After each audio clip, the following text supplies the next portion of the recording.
mga kasisi, it's me again. Magandang araw sa inyong lahat. Magang gising para sa mga gawaing bahay.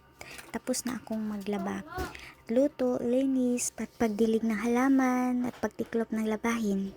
Pero ang pinakamasayang bahagi ng araw ko ay ang pag-alaga at paglalaro kasama ang aking anak. Ang bawat therapy session at pag-aaral kasama ang pagtitinda ko ay nagpapatunay na kaya kong gawin ang lahat para sa kanya.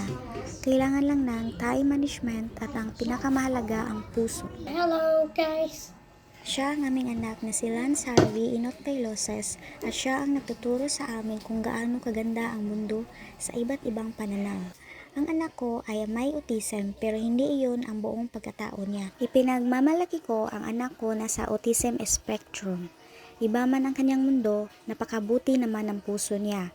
Ang ganda ng mundong binubuo niya. Ang bawat pamilya ay may sariling kwento. Ang sa amin, puno ng pagmamahal at pag-unawa dahil sa aming anak na may autism. Ang pagiging magulang sa isang anak na may autism ay hindi laging madali, pero sulit ang bawat araw. Ang pagmamahal, pasensya at pagtanggap ang nagiging lakas namin. Ang autism ay hindi sakit. Ito ay isang kakaibang paraan ng pag-iisip at pakikipag-ugnayan sa mundo. Ang kailangan lang nila ay pag-unawa, hindi pagbabago. Lahat tayo ay may iba't ibang kakayahan at hamon sa buhay. Ang sa anak ko ay nasa autism spectrum.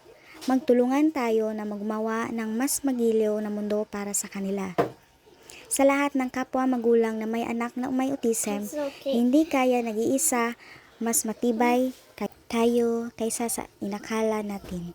Laban lang. Kahit hindi siya laging nakakapagsalita, ang mga kilos at ganda ng puso niya ang nagsasabing ng lahat.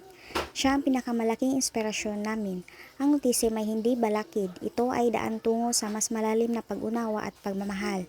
Puno ng kulay ang mundo niya at masayang masaya ako na nakasama siya. At malaking pasalamat namin sa Diyos, kami mag-asawa dahil sigurado kami na ang aming anak ay mapatungo sa langit.